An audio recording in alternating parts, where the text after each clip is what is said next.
दोस्तों नमस्कार और नीति मंथन में आप सभी का स्वागत है।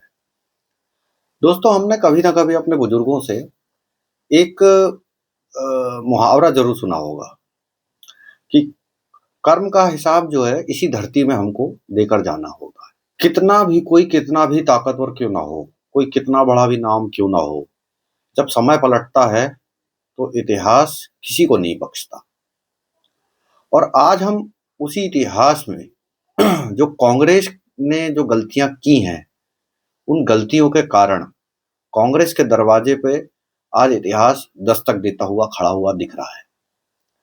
कभी देश की सत्ता में दशकों तक राज करने वाली जो पार्टी कांग्रेस आज खुद कटघरे में खड़ी हुई है।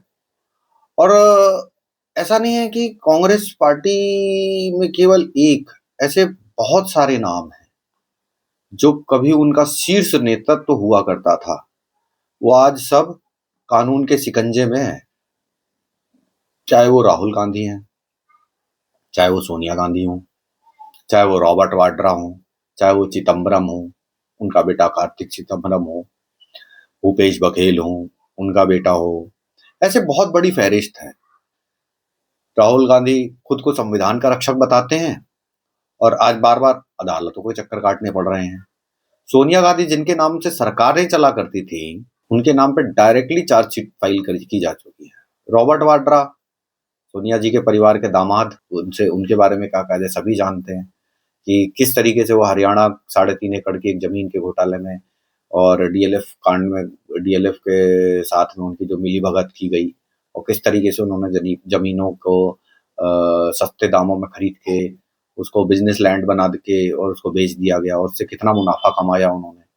तो उसके बाद चिदम्बरम, ये बाप बेटे की जोड़ी तो कमाल ही है। इस बाप बेटे की जोड़ी ने गजब का कमाल किया। चिदम्बरम के बारे में अगर आपको पता हो तो इन्होंने करोड़ों रुपए के गोभी छत में अपने गमलों में उगा दिए थे। ठीक है, चिदम्बरम इसके अलावा इसके पहले भी करीब करीब 9 महीने करीब जेल में रह के आ चुके हैं। अभी जो कानूनी शिकंजा है वो उनके बेटे के ऊपर लटका हुआ है और ये केस है 2011 का। इस केस को हम विस्तार से आज आपको डिटेल में समझाएंगे क्या ये केस है और कार्तिक चिदम्बरम क्यों घिरते हुए नजर आ रहे हैं और आने वाले समय में हो सकता है कि कार्तिक चिदम्बरम जेलों की सलाखों के पीछे हों। तो कांग्रेस की सत्ता में किए गए जो कर्म हैं उनका अब हिसाब लिया जा रहा है। जो खुद को कानून से ऊपर समझते थे, आज वही लोग कानून के सामने जवाब दे नजर आ रहे हैं। तो आज हम नीति मंथन में हम नाम भी लेंगे, हम मामले भी बताएंगे, हम सबूतों के साथ आपको समझाएंगे भी। और कांग्रेस के जो मौजूदा हालात हैं, उनके शीर्ष नेता हैं, वो कैसे अदालत में फंसते हुए घिरते हुए नजर आ रहे हैं, आज हम इसका विश्लेषण करेंगे। तो और तीखे तथ्यात्मक और बिल्कुल तथ्यात्मक तरीके से हम इनको कांग्रेस को आज बेनकाब करते हैं। तो दोस्तों ये किस्सा है 2011 का। ये किस्सा है 2011 का और 2011 से जाने से पहले मैं आपको एक पृष्ठभूमि बता देता हूं कि 2008 में 26/11/2008 में मुंबई में जो हमला हुआ था वो हम सभी जानते हैं कि जो टेरर अटैक हुआ था। उस मुंबई हमले के बाद 30/11/2008 को जो शिवराज पाटिल उस समय के तत्कालीन हमारे केंद्रीय गृह मंत्री थे, उन्होंने इस्तीफा दिया और आनन फानन में 30/11/2008 को ही पी चिदम्बरम को home minister, central home minister appoint किया गया। उन्होंने अपना पदभार संभाला। पदभार संभालने के बाद बात आती है 2011 पे। 2011 पे पंजाब बेस्ड एक कंपनी है TSPL, जो 1980 मेगावाट का एक थर्मल पावर प्लांट स्टैब्लिश कर रही थी। और उस थर्मल पावर प्लांट को स्टैब्लिश करने के लिए एक चाइनीज कंपनी को कॉन्ट्रैक्ट दिया गया था। उस चाइनीज कंपनी का नाम था शेंगडोंग इलेक्ट्रिकल पावर कंस्ट्रक्शन कॉर्पोरेशन। और ये काम जब शेंगडोंग कंपनी कर रही थी, तो ये काम करते करते कंपनी अपने समय सीमा में उस काम को कंप्लीट नहीं कर पा रही थी। और जब समय सीमा में वो काम कंप्लीट नहीं हो पा रहा था, तो क्या होता है कि मैं आपको एक छोटी सी पृष्ठभूमि और बता देता हूं कि कोई भी अगर विदेशी कंपनी अगर हमारे देश में काम करने के लिए आती है, तो उसको प्रोजेक्ट वीजा इशू किया जाता है कि इनको इतने दिन का प्रोजेक्ट मिला है, तो इनके जो भी हायर अथॉरिटीज के इंजीनियर्स हों, किसी भी तरीके की स्किल्ड लेबर हो या स्किल्ड जो भी लोग होते हैं, उनको एक प्रोजेक्ट वीजा इशू किया जाता है और एक टाइम ड्यूरेशन के लिए according to the project timeline. ये प्रोजेक्ट की टाइमलाइन क्या है, उसी के हिसाब से उनको प्रोजेक्ट वीजा इशू किया जाता है। तो ये जो टीसीपीएल का जो पावर प्रोजेक्ट था, वो पावर प्रोजेक्ट 2011 के आसपास उसको खत्म कंप्लीट हो जाना चाहिए था। तो ये प्रोजेक्ट कंप्लीट नहीं हो पा रहा था। तो टीसीपीएल के एक अधिकारी ने वीजा को री इशू करने का एक रिक्वेस्ट दिया। वीजा को री इशू करने का रिक्वेस्ट दिया कि कुछ 250 चाइनीज हैं, 250 चाइनीज को री इशू किया जाए वीजा। और ये वीजा इशू करने का जो रिक्वेस्ट दिया था, वो 30 जुलाई 2011 को दिया था। 30 जुलाई 2011 को जब ये रिक्वेस्ट दिया, तो इसमें एक बीच में एक बंदा और है जिसको कहा जाए कि एक मीडिएटर है, वो है भास्कर रमन।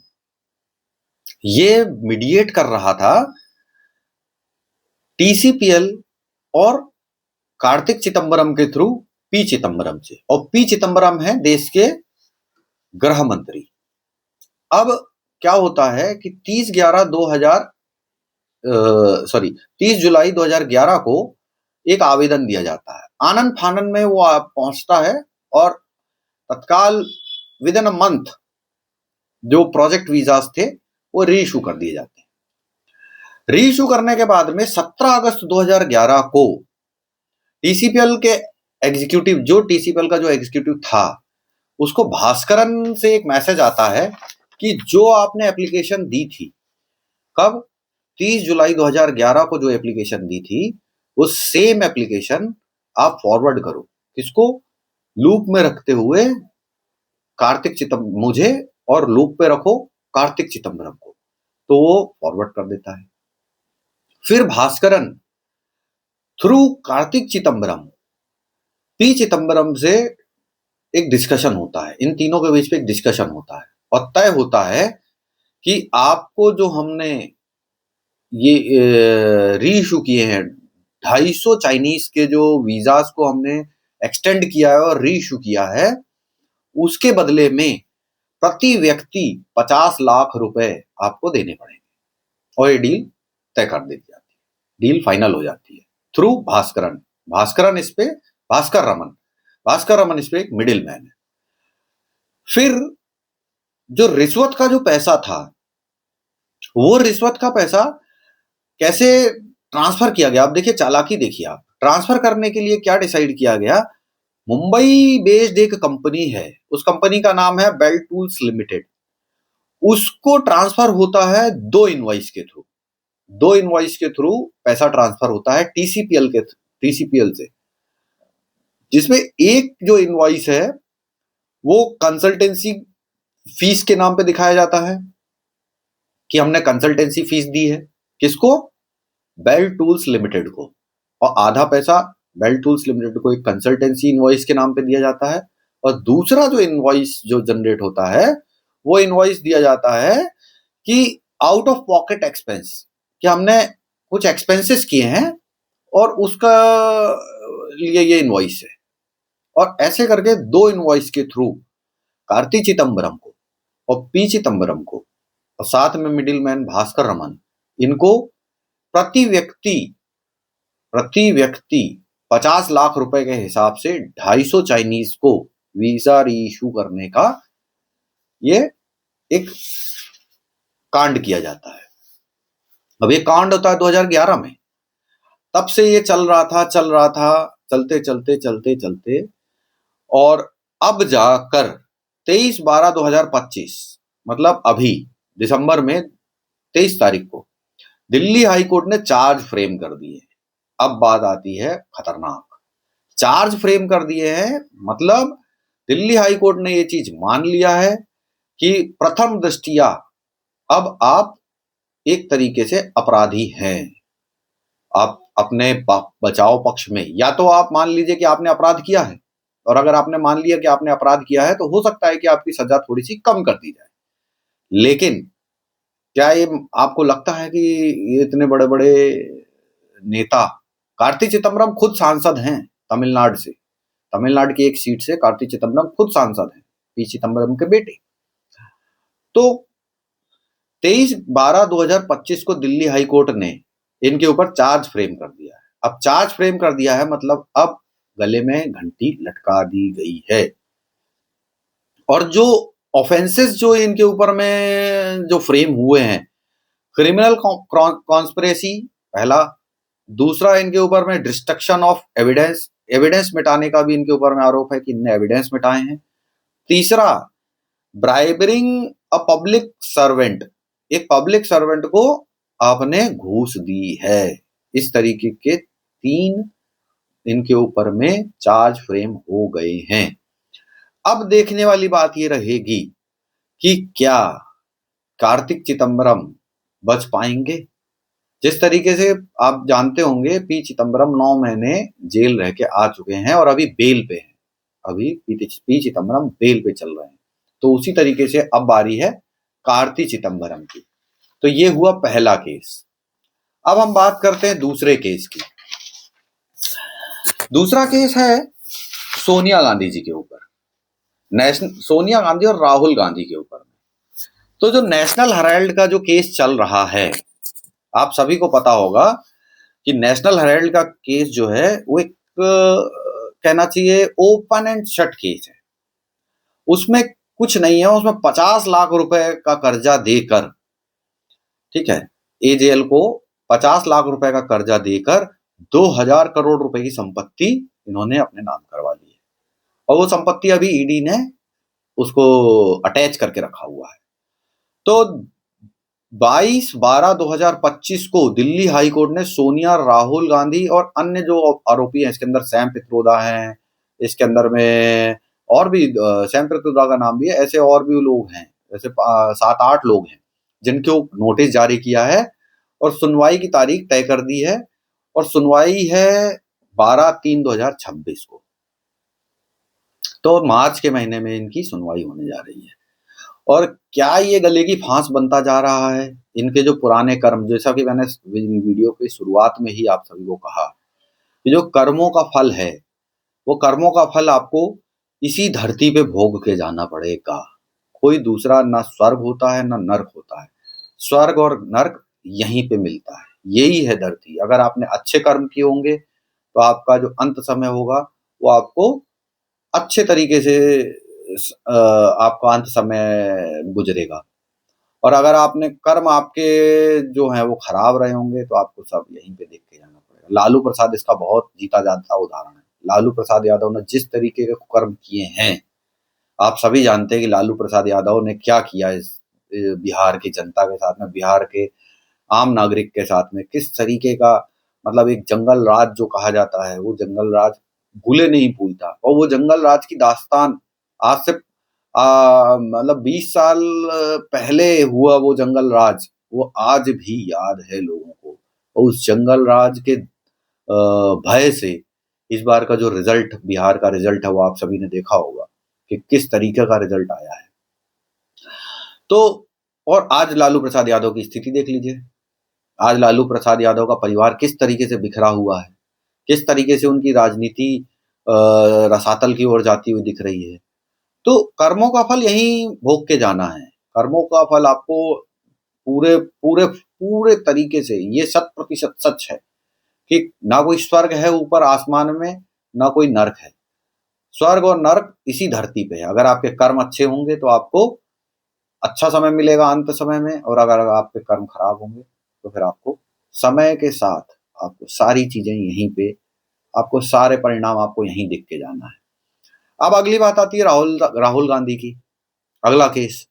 तो राहुल गांधी के ऊपर में एक बहुत बड़ी तलवार लटकी हुई है, और वो तलवार ऐसी है कि उस तलवार में किसी तरीके का कोई ये नहीं कह सकता। बाकी के जो भले कार्तिक चिदंबरम कर देगी कि पॉलिटिकल वेंडेटा है, सोनिया गांधी कह सकती है नेशनल हेराल्ड केस को, राहुल गांधी कह सकते हैं नेशनल हेराल्ड केस में कि ये पॉलिटिकल वेंडेटा है, लेकिन जो तलवार राहुल गांधी के ऊपर लटकी हुई है वो है सिटीजनशिप की।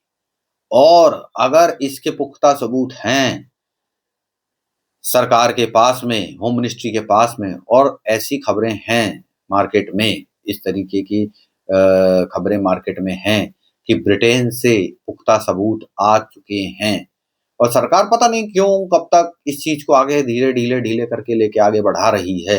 लेकिन जिस दिन कोर्ट का डंडा सही तरीके से केंद्र सरकार में पड़ेगा तो मजबूरी होगी केंद्र सरकार की वो सारे सबूत के कोर्ट के सामने रखना। और जिस तरीके से जो शिशिर अपना जो केस किया हुआ था, वो केस रायबरेली के पीएमएलए कोर्ट में चला गया था, और वहां से वो केस कुछ कारणों से उनका ऐसा कहना था कि कुछ कांग्रेस के जो लोकल लीडर्स हैं उन्होंने धमकी वगैरह दी है, तो लखनऊ को ट्रांसफर कर दिया गया है। अभी वो केस लखनऊ पीएमएलए कोर्ट को ट्रांसफर हो गया है, और वो मुझे लगता है कि अगर और जिस तरीके से विघ्नेश शिशिर ने जो कहा है कि उनके पास में पुख्ता सबूत हैं इस बारे इस बाबत की राहुल गांधी की विदेशी नागरिकता और उनके कंपनी में ऑनरशिप में, उनके डायरेक्टरशिप में इस चीज का मेंशन होना कि वो ब्रिटिश नागरिक हैं, तो ये सारी चीजें अगर सिद्ध हो जाती हैं तो राहुल गांधी की नागरिकता तो छोड़िए, राहुल गांधी की सांसदी तो छोड़िए, नागरिकता पे भी बहुत बड़ा एक सवाल, प्रश्न चिन्ह बनेगा। और उस चीज अगर ये चीज होती है तो राहुल गांधी और गांधी परिवार बहुत बुरा फंसेगा, और कांग्रेस की जो साख है, कांग्रेस के जो इतिहास है, वो इस इतिहास के ऊपर में बहुत बड़ा बट्टा लग जाएगा। और इस चीज से निकलने के लिए मुझे नहीं लगता कि कोई दूसरा ऑप्शन है, क्योंकि अगर आप नागरिक नहीं है देश के तो फिर आप किसी भी तरीके से, आप इतने सालों से जो सांसदी बन लड़ रहे हैं, सांसद बन के 2004 से आप सदन में बैठ रहे हैं, तो एक ये वो झूठ होगा। अगर ये झूठ सामने आ गया तो इस चीज का बेनिफिट ऑफ डाउट और कहते हैं कि एक सहानुभूति की लहर वो भी नहीं मिलेगी, क्योंकि ये एक ऐसा झूठ है जो कोई भी आम इंसान इस चीज को नहीं सही मानेगा कि आपने ऐसा झूठ बोला, आप देश के नागरिक नहीं हो और बिना नागरिकता के आप इतने इतने सालों से संसद में बैठ रहे हो। तो ये जो मुद्दा है, ये बहुत बड़ी ऐसी तलवार है जो राहुल गांधी के ऊपर में लटकी हुई है, जो उनकी नागरिकता के ऊपर में एक प्रश्न चिन्ह लगा हुआ है। अगला केस जो है वो है इनके दामाद जी का, गांधी परिवार के दामाद जी रॉबर्ट वाड्रा का। डीएलएफ का साथ मिलके किस तरीके का घालमेल किया गया, और घालमेल करके एक 3.5 एकड़ की जमीन को किस तरीके से उसका ऑर्डर चेंज किया गया और वो एग्रीकल्चरल लैंड से उसको बिजनेस लैंड में कन्वर्ट किया गया, और करके उस लैंड से किस तरीके से एक बड़ी मोटी कमाई की गई। तो ये मुद्दा भी अभी आने वाले समय में 2026 में ये मुद्दा भी खुलेगा। 22/1/2026 को इसकी डेट है। रॉबर्ट वाड्रा को 22/1/2026 को इस कोर्ट की हियरिंग में जाना है। तो 2026 जो आने वाला जो साल है वो कांग्रेस के लिए बहुत अच्छे संकेत लेके नहीं आ रहा है। 2026 कांग्रेस के लिए मुझे लगता है कि राजनीतिक तौर पे कांग्रेस चारों तरफ से घिरती नजर आएगी। और अभी अभी तत्काल का जो मुद्दा है, जिस तरीके से दिग्विजय सिंह ने अपने वक्तव्यों में कहा है और जिस तरीके से उन्होंने ट्वीट किया है, एक फोटो को भी ट्वीट किया है जिसमें नरेंद्र मोदी जमीन में बैठे हुए दिख रहे हैं, वो पीछे कुर्सी में लालकृष्ण आडवाणी बैठे हुए हैं, प्रमोद महाजन पीछे बैठे हुए हैं, आनंदीबेन पटेल जी बैठी हुई हैं। तो उनके शीर्ष नेतृत्व को उन्होंने एक संकेत दिया है कि आपको संगठन देखना चाहिए कि संगठन किस तरीके से काम करता है, और उनको उदाहरण के तौर पे उन्होंने जो फोटोग्राफ लगाया है, उस फोटोग्राफ से ये संकेत तो साफ है कि कांग्रेस में दो फाड़ की स्थिति होती हुई दिख रही है।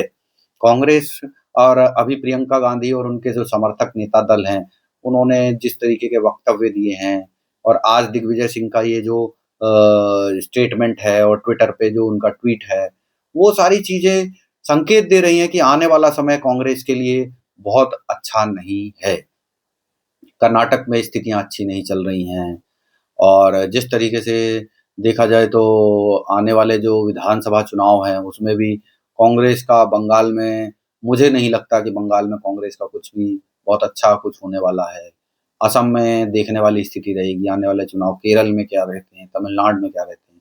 अगर ये चुनाव में कांग्रेस लगातार हारती है तो मुझे ऐसा लगता है कि कांग्रेस के बहुत बुरे दिन आने वाले हैं।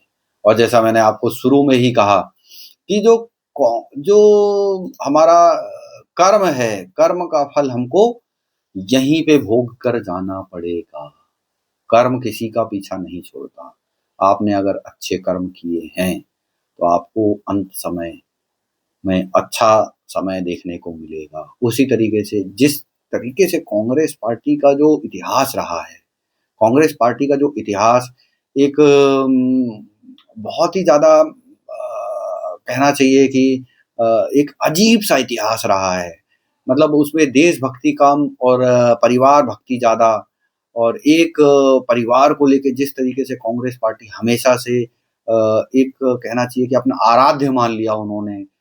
एक परिवार को उन्होंने आराध्य मानकर पार्टी में काम करना चालू कर दिया। आज भी ये धारणा है कांग्रेस के कार्यकर्ता में कि अगर गांधी परिवार नहीं रहेगा तो कांग्रेस पार्टी टूट जाएगी, और कांग्रेस पार्टी किसी भी तरीके से बिना गांधी परिवार के आगे सर्वाइव नहीं कर सकती। तो आने वाला समय कैसा रहेगा, 2026 कांग्रेस के लिए कैसा रहेगा, ये भविष्य के गर्भ में छुपा हुआ एक प्रश्न है। इस बारे में हम आगे चर्चा करेंगे और देखते हैं 2026 कांग्रेस को क्या अच्छा और क्या मीठा और क्या खट्टा और क्या कड़वा किस तरीके का स्वाद चखाता है। तो इस वीडियो को रखते हैं यहीं पर। और दोस्तों, आपसे निवेदन है कि वीडियो को ज़्यादा से ज़्यादा लाइक करें, चैनल को सब्सक्राइब करें, और ज़्यादा से ज़्यादा लोग तक, अगर कंटेंट अच्छा लगा है आपको तो ज़्यादा से ज़्यादा लोगों तक वीडियो को शेयर करें, जिससे मेरे चैनल की रीच बढ़ाने में आप मेरी मदद कर सकें। धन्यवाद। जय हिंद, जय भारत, नमस्कार।